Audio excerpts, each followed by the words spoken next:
This is Mike J. Welcome to the channel. What I want to talk about here today is the Coyote motor in the Ford Mustang GT. I've read on a lot of the forums and I've seen a lot on YouTube that some of you guys are still having problems with the S550 5.0 Coyote motors with engine tick noises.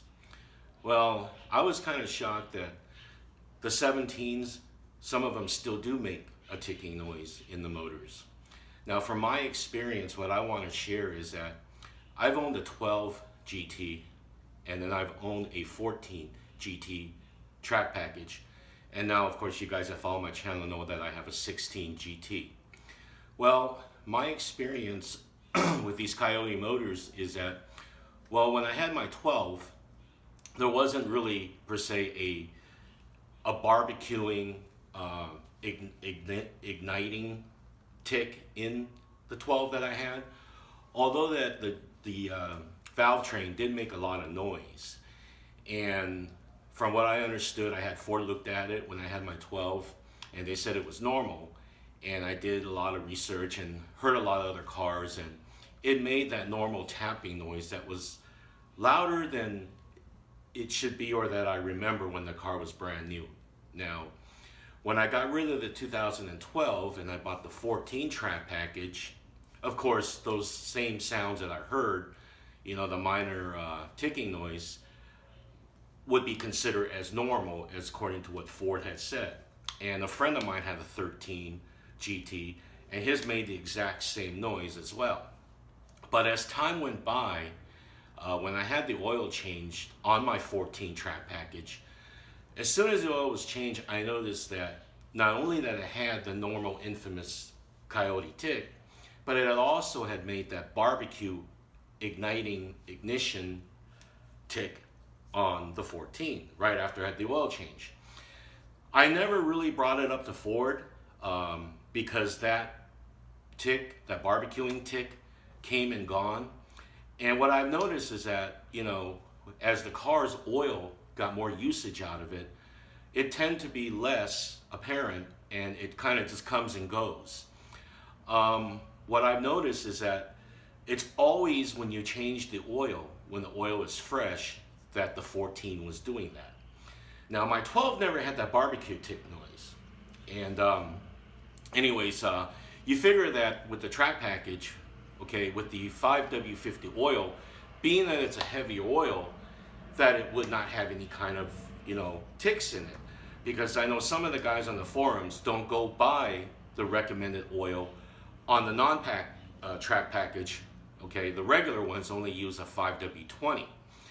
And I just never thought that being heavy of an oil that the tick was there. But some of the guys says that they went to a 530 and the tick noise went away. But I always like to follow what Ford recommends, and I don't like to stray away from what Ford recommends while the vehicle is under warranty. But nevertheless, the 14, the 12, I don't have them anymore. I did put about 30,000 miles on each of those cars in a period of 2 years I've owned those cars. You know, and now of course I've got a 16 GT. And I've got about almost 10,000 miles on it. You got to remember, it sat in the garage for 2 years when I had my Fiat 500 Barth. But now that, you know, the 3 months that I've had my Camaro SS behind me, I've been driving the Mustang as my daily. And I put about 6,000 miles on it, you know, in a short period of time. And I have not heard any of that barbecue igniting tick noise, nor do I even really hear that normal infamous 5.0 tick. All I hear is some drivetrain noises, and what amazed me is that people with 17s, a year older than my 16, are still having that kind of problem. But anyways, I'm gonna fire up my car and let you guys hear it. And that's what a normal 5.0 should sound like. So without further ado, I'm gonna start my car. It had been idling and it had been brought up to temperature, because it generally does it when the vehicle is warm and not really necessarily when it's cold. Well, that's what I've experienced in my past 5.0s. So I'm gonna crank up the car and let you guys hear what it should sound like. So here we go.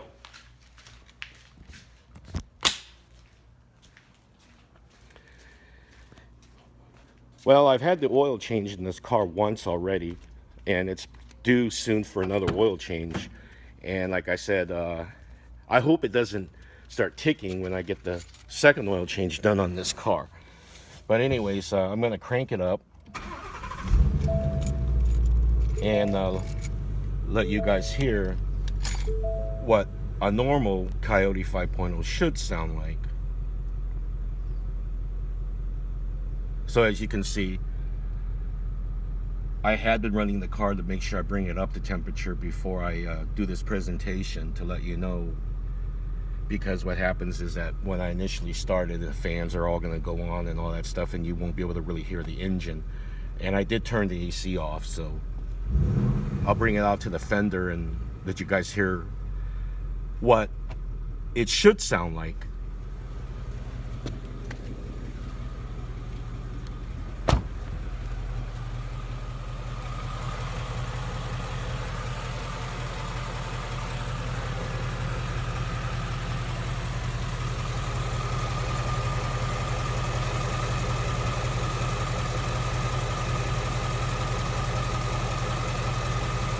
See how quiet that is? There's no barbecue igniter tick. There's really no infamous Mustang Coyote tick as well. All you hear is some valve train noises that are considered as normal. Let me go to the other side and maybe we get a different perspective.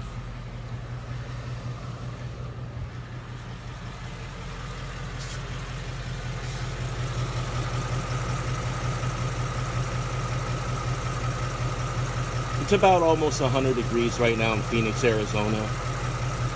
And like I said, I had started this car up and backed it out and let it bring up to proper temperature. And I shut it off to make the introduction of this video, and then I restarted it, and you guys are hearing it right now.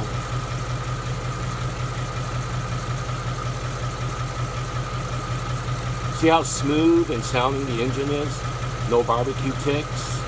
No infamous 5.0 Coyote ticks. All I hear is just valve train noises. But out of the 3 Coyote motors that I've owned from 12 to 16, the 16 has been the most quietest engine that I've owned and that I've heard.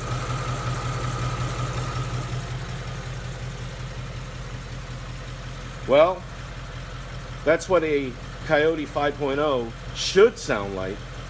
I hope this video helps to identify if you do have abnormal noise to your Coyote motor or not.